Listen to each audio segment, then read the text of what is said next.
ರಣಭೀಕರತೆ ಮುಂದುವರೆದಿರುವಂತದ್ದು ಮಧ್ಯಪ್ರಾಚ್ಯ ರಾಷ್ಟ್ರಗಳಲ್ಲಿ ಆ ಯುದ್ಧ 22ನೇ ದಿನಕ್ಕೆ ಕಾಲಿಟ್ಟಿದೆ. 3-4 ದಿನದಲ್ಲಿ ಮುಗ್ದೋಗ್ಬಿಡುತ್ತೆ, ನಾವು ಗೆದ್ದೇ ಬಿಡ್ತೀವಿ ಅಂತ ಅನ್ಕೊಂಡಿದ್ದಂತ ಅಮೆರಿಕ ಪ್ರತಿಷ್ಠೆಯೂ ಕೂಡ ಮಣ್ಣಾಗಿರುವಂತದ್ದು.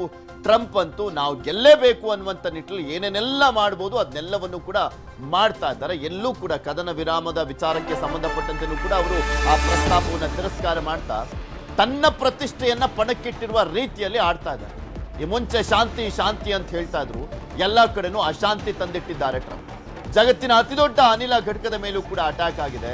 ಕತಾರ್ನ ಲಫ್ತಾನ್ ಅನಿಲ ಘಟಕದ ಮೇಲೆ ಇರಾನ್ ದಾಳಿಯನ್ನ ಮಾಡಿರುವಂತದ್ದು. ವಿಶ್ವಕ್ಕೆ ಶೇಕಡ 17ರಷ್ಟು ನೈಸರ್ಗಿಕ ಅನಿಲ ಕತಾರ್ನಿಂದ ಪೂರೈಕೆ ಆಗುತ್ತೆ. 17% ಇರುವಂತದ್ದು.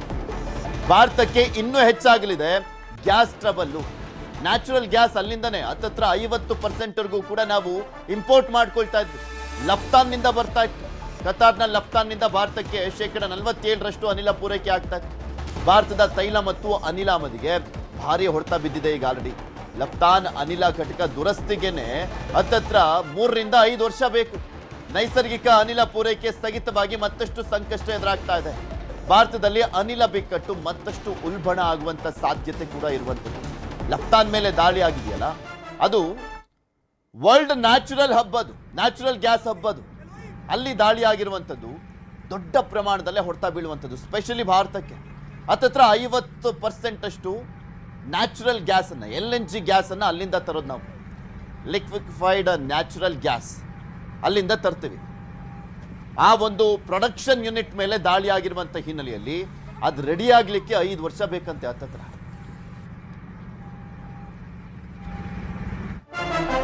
ಇನ್ನು ಇರಾನ್ ವಿರುದ್ಧ ಯುದ್ಧಕ್ಕೆ ಬೆಂಬಲಿಸದ ನ್ಯಾಟೋ ರಾಷ್ಟ್ರಗಳ ವಿರುದ್ಧ ಟ್ರಂಪ್ ಆಕ್ರೋಶವನ್ನ ವ್ಯಕ್ತಪಡಿಸಿದ್ದಾರೆ. ನೀವು ಹೇಡಿಗಳು, ಕಾಗದದ ಹುಲಿಗಳು ಅಂತ ಕಿಡಿಕಾರಿದ್ದಾರೆ. ಮುಂಚೆ ನಾನು ಒಬ್ನೇ ಸಾಕು ಅಂತ ಬೀಗ್ತಾ ಇದ್ದಂತ ಟ್ರಂಪ್ ನ್ಯಾಟೋ ರಾಷ್ಟ್ರಗಳ ಸಹಾಯಕ್ಕೆ ಇಳಿಬೇಕಾಯ್ತು. ಆದ್ರೆ ಅವ್ರು ಯಾರು ಸಪೋರ್ಟಿಗೆ ಬರಲಿಲ್ಲ. ಇವ್ರೇನ್ ಸಪೋರ್ಟ್ ಕೇಳಿದ್ವು ಅಂದ್ರೆ ಹರ್ಮುಜ್ ಜಲಸಂಧಿ ಮುಕ್ತಕ್ಕೆ ನೀವು ಮುಂದಾಗಿಲ್ಲ ಅಂತ ಆಕ್ರೋಶ. ಬನ್ನಿ ಹರ್ಮುಜ್ ಜಲಸಂಧಿ ಅಲ್ಲಿ ಎಲ್ಲಾ ನೌಕೆಗಳಿಗೆ ಅವಕಾಶ ಮಾಡ್ಕೊಡೋಣ, ನಿಮ್ಮ ಪಡೆಗಳನ್ನ ತಂದು ನಿಲ್ಲಿಸಿ ಅಂತ. ಇದೆಲ್ಲವನ್ನೂ ಕೂಡ ನಾನು ನೆನಪಿನಲ್ಲಿ ಇಟ್ಕೊಳ್ತೀನಿ, ನೀವು ಸಪೋರ್ಟ್ ಮಾಡ್ದಲೇ ಇರುವಂತದ್ದನ್ನ ಅಂತ ಟ್ರಂಪ್ ಆಕ್ರೋಶ ವ್ಯಕ್ತಪಡಿಸಿದ್ದಾರೆ. ಅಣ್ವಸ್ತ್ರ ಸಜ್ಜಿತ ಇರಾನ್ ವಿರುದ್ಧ ನಮ್ಮ ಹೋರಾಟ. ನ್ಯಾಟೋ ರಾಷ್ಟ್ರಗಳ ಬೆಂಬಲ ಕೋರಿದ್ರು ಟ್ರಂಪ್, ಮುಖಭಂಗ ಆಗಿದೆ.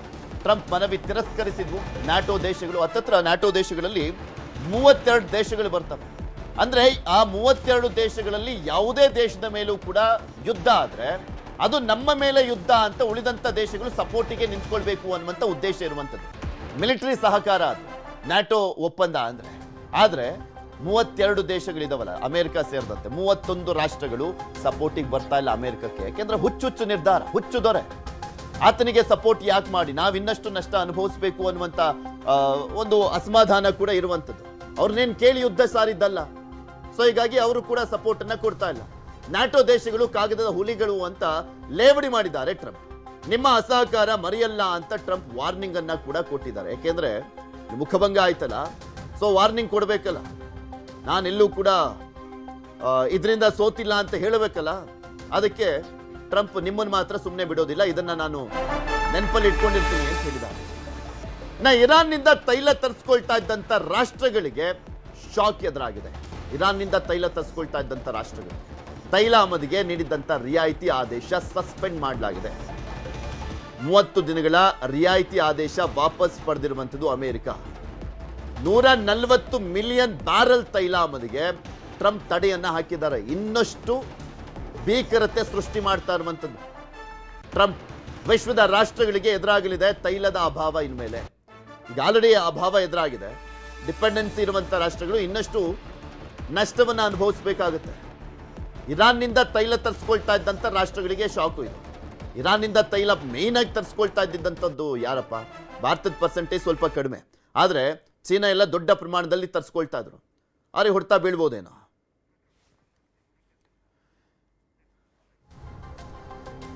ಇದ್ರ ಬಗ್ಗೆ ಇನ್ನಷ್ಟು ಮಾತನಾಡ್ತಾ ಹೋಣ. ನಮ್ಮ ಜೊತೆ ಹೂಡಿಕೆ ತಜ್ಞರಾಗಿರುವಂತಹ ರುದ್ರಮೂರ್ತಿ ಅವರು ದೂರವಾಣಿ ಸಂಪರ್ಕದಲ್ಲಿ ಜಾಯ್ನ್ ಆಗಿದ್ದಾರೆ. Good morning sir.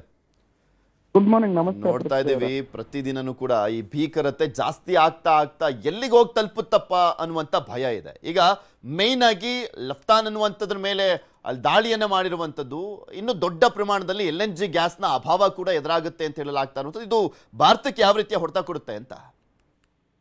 ನೋಡಿ, ಮುಖ್ಯವಾಗಿ ಭಾರತ 80-90% ಏನ್ LPG ಯನ್ನ ಇಂಪೋರ್ಟ್ ಮಾಡ್ಕೊಳುತ್ತೆ, ಅದು ಖಂಡಿತವಾಗ್ಲೂ ಆ ಸ್ಟ್ರೈಟ್ ಆಫ್ ಹರ್ಮಾಸ್ ಇಂದ ಬರೋದ್ರಿಂದ ಮಿಡಲ್ ಈಸ್ಟ್ ಮೇಲೆ ಸಂಪೂರ್ಣವಾಗಿ ನಮ್ಮ LPG ಗ್ಯಾಸ್ ಆಮದವನ್ನು ನಾವು ಅವಲಂಬಿತವಾಗಿರ್ತೀವಿ.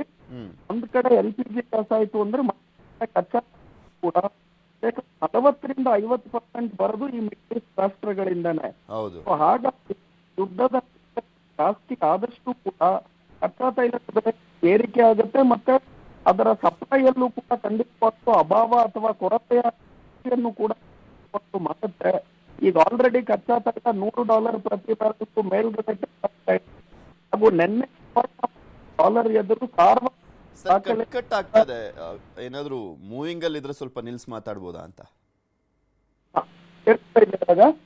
ಓಕೆ ಓಕೆ, ಮಾತಾಡಿ. ನಿನ್ನೆ ಕೂಡ ಡಾಲರ್ ಮತ್ತೆ ರೂಪಾಯಿನ ಮೌಲ್ಯವನ್ನ ತಾವು ನೋಡೋದಾದ್ರೆ ಸಾರ್ವಕಾಲಿಕ ದಾಖಲೆ ಕುಸಿತವನ್ನ ರೂಪಾಯಿನ ಮತ್ತೆ ಡಾಲರ್ ಕಂಡಿದೆ. 94 ಕೂಡ ನಿನ್ನೆ ಡಾಲರ್ ರೂಪಾಯಿನ ಮೌಲ್ಯ $94 ಅನ್ನು ಕೂಡ ರೂಪಾಯಿ ಪ್ರೈಸ್ ನೋಡಿದ್ರು. ಕಚ್ಚಾ ತೈಲದ ಬೆಲೆ 105, 106. ಸರ್, ತುಂಬಾ ಡಿಸ್ಟರ್ಬೆನ್ಸ್ ಇದೆ ಕನೆಕ್ಷನ್ ಅಲ್ಲಿ. ಮತ್ತೊಮ್ಮೆ ಸಂಪರ್ಕ ಮಾಡುವಂತ ಪ್ರಯತ್ನ ಮಾಡ್ತೀವಿ. ಇಲ್ಲಿ ಲಫ್ತಾನ್ ಮೇಲೆ ದಾಳಿ ಆಗಿರುವಂಥದ್ದು, ಲಾಸ್ಟ್ ಲಫ್ತಾನ್ ಮೇಲೆ ದಾಳಿಯನ್ನ ಮಾಡಿರುವಂಥದ್ದು ಇದೆಯಲ್ಲ, ದೊಡ್ಡ ಪ್ರಮಾಣದಲ್ಲಿ ಹೊಡೆತ ಕೊಡ್ತಾ ಇರುವಂಥದ್ದು ಭಾರತಕ್ಕೆ. ಬಿಕಾಸ್ ನಾವು ಡಿಪೆಂಡೆನ್ಸಿ ಇರುವಂಥದ್ದು LNG ಗ್ಯಾಸ್ಗೆ 50% ಅಲ್ಲಿಂದಾನೆ, 47% ಅಷ್ಟು ಅಲ್ಲಿಂದಾನೆ ನಮಗೆ ಬರ್ತಾ ಇದ್ದಿದ್ದಂಥದ್ದು. ಇದು ಯಾವ್ದ್ರ ಮೇಲೆಲ್ಲ ಹೊಡೆತ ಕೊಡುತ್ತೆ ಅಂದ್ರೆ ಕೈಗಾರಿಕೆ ಮೇಲೆ ಹೊಡೆತ ಕೊಡುತ್ತೆ.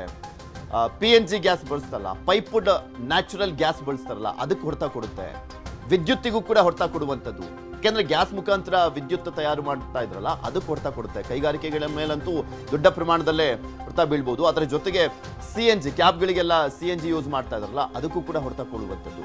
ಇದೆಲ್ಲವೂ ಚೈನ್ ಲಿಂಕ್ ಆಗ್ತಾ ಹೋಗುತ್ತೆ. ಅದಿನ್ನೆಲ್ಲ ಯಾವ ರೀತಿಯ ಪರಿಣಾಮ ಬೇರೆದ್ರ ಮೇಲೆ ಬೀಳುತ್ತೆ ಅನ್ನುವಂಥದ್ದನ್ನ ಕೂಡ ನೋಡಬೇಕು. ಈಗ ಆಲ್ಟರ್ನೇಟಿವ್ ವೇಸ್ ಅಂತ ನಾವು ನೋಡ್ತಾ ಹೋದಾದ್ರೆ ಭಾರತ ಈ ಒಂದು ನ್ಯಾಚುರಲ್ ಗ್ಯಾಸ್ ಅನ್ನ ಈಗ ರಷ್ಯಾ ಆಗಿರ್ಬೋದು, ಅಮೆರಿಕ ಆಗಿರ್ಬೋದು, ಆಸ್ಟ್ರೇಲಿಯಾ ಆಗಿರ್ಬೋದು, ಅಲ್ಲಿಂದ ತರಿಸ್ಕೊಳ್ಳುವಂತ ಪ್ರಯತ್ನವನ್ನ ಮಾಡ್ತಾ ಇದೆ. ಆದ್ರೆ ಎಕ್ಸ್ಪೆನ್ಸ್ ತುಂಬಾ ಜಾಸ್ತಿ ಆಗುತ್ತೆ ಅಂತ.